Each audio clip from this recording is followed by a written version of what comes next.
दोस्तों आज मैं आपको ऐसे महान इंसान की लाइफ स्टोरी बताने वाला हूँ जिससे सुनने के बाद आपको अपने लाइफ में आ रहे प्रॉब्लम्स बहुत ही छोटी नजर आने लगेंगे। दोस्तों ये कहानी है अमेरिका का इतिहास का सबसे महान राष्ट्रपति अब्राहम लिंकन की। ये कहानी शुरू होती है 12 फरवरी 1809 को, जब इस महान इंसान का जन्म एक झोपड़ी में रहने वाला गरीब परिवार में होता है और आगे चलकर यही इंसान अमेरिका का सबसे महान राष्ट्रपति बनता है। लेकिन इस व्यक्ति के लिए झोपड़ी से लेकर व्हाइट हाउस तक का सफर इतना मुश्किल से भरा हुआ था। अगर इसके जगह कोई और होता तो डिप्रेशन में आकर वो खुद को ही मार डालता। जब ये बंदा सिर्फ 2 साल का था तब इसके परिवार को एक जमीन के विवाद के कारण उस जगह से अपना घर छोड़कर दूसरे जगह पे शिफ्ट होना पड़ा। दोस्तों आप अंदाजा लगा सकते हैं कि अगर एक गरीब परिवार को अपना घर छोड़ना पड़े तो उस पर क्या बीतती होगी। लेकिन प्रॉब्लम्स इनका पीछा यहाँ पर भी नहीं छोड़ती। करीब 5 साल वहाँ रहने के बाद फिर से एक जमीन के विवाद के कारण उन्हें वो घर भी छोड़ना पड़ा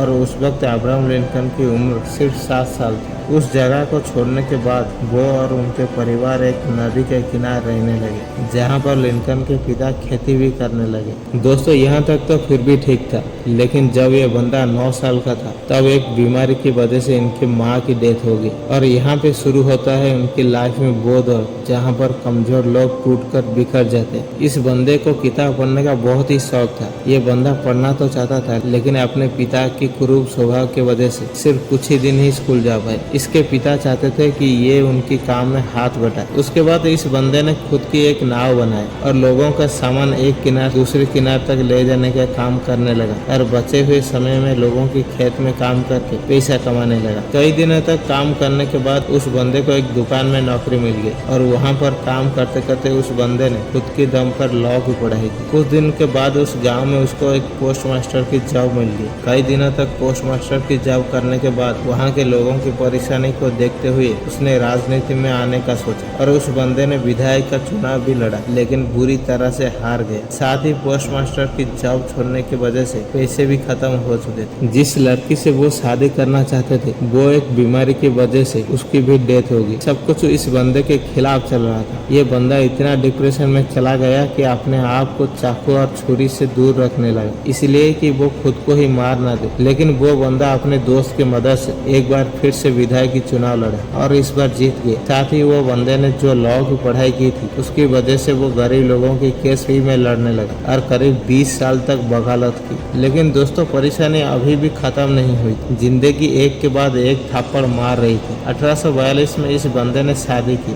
उसके बाद इसके 4 बेटे हुए, लेकिन उसमें से सिर्फ एक ही बेटा जिंदा रहा क्योंकि 3 साल की उम्र में उसका पहला बेटे की डेथ हो गई और 11 साल की उम्र में उसके दूसरे बेटे की डेथ हो गई और 18 साल की उम्र में उसके चौथा बेटे की डेथ हो गई। सिर्फ एक ही बेटा जिंदा रहा। ये बंदा हर तरफ से हार रहा लेकिन कभी भी हार नहीं माना। इसने बोर्ड मेंबर की चुनाव लड़ा लेकिन हार गए। उसके बाद खुद की एक बिजनेस शुरू की लेकिन उसमें भी फेल हो गई। उसके बाद स्टेट रजिस्टर का चुनाव लड़ा और हार गया। एक बार फिर से नया बिजनेस शुरू किया लेकिन उसमें भी फेल हो गया। 36 साल का था तब नॉर्थ ब्रेकडाउन हो गया। 7 साल के बाद कांग्रेस के लिए चुनाव लड़ा लेकिन फिर से हार गए। 5 साल के बाद फिर से कोशिश की लेकिन फिर से हार गए। 55 साल की उम्र में एक बार फिर से चुनाव लड़ा लेकिन फिर से हार गए। 1 साल के बाद फिर से वाइस प्रेसिडेंट का चुनाव लड़ा लेकिन फिर से हार गया। 59 साल की उम्र में फिर से एक बार चुनाव लड़ा लेकिन फिर से हार गया। इतने बार हारने के बाद अच्छे धुरंधर भी टूटकर बिखर जाते। लेकिन ये बंदा शायद एक ही जिद पकड़कर लड़ रहा था कि जब तक जिंदा हूँ तब तक लड़ता रहूंगा। शायद यही कारण था कि इतने बार हारने के बावजूद भी फिर से एक बार कोशिश करने के लिए रेडी हो जाता था। 1860 में इस बंदे ने राष्ट्रपति की चुनाव लड़ा और उसमें जीत गए और अमेरिका का 16वां राष्ट्रपति बना। आखिर में हार भी उसके सामने हार मान गई और ये बंदा तो हार मानने के लिए तैयार ही नहीं था। राष्ट्रपति बनने के बाद अब्राहम लिंकन ने बहुत से बड़े काम किए, जिनमें से बड़ी प्रॉब्लम दास प्रथा को हमेशा के लिए उन्होंने खत्म कर दी। दोस्तों आज भी उनके नाम इतिहास के पन्नों पे स्वर्ण अक्षर से लिखा है कि वो कितने महान राष्ट्रपति। दोस्तों हमें उनकी जिंदगी में से क्या सीखने को मिलता है कि जिंदगी में इतना जल्दी हार मत मानना। हारना बुरी बात नहीं है लेकिन हार मान कर बैठ जाना ये बहुत ही बुरी है। इसलिए हमेशा कोशिश करते रहे क्योंकि आपका जन्म सिर्फ और सिर्फ जीतने के लिए हुआ है, ना कि हारने के लिए। वीडियो अगर अच्छा लगा हो तो लाइक करें और ऐसे ही और मोटिवेशनल वीडियो देखने के लिए हमारे चैनल को सब्सक्राइब करें। मिलते हैं अगली वीडियो पे, तब तक के लिए जय हिंद जय भारत।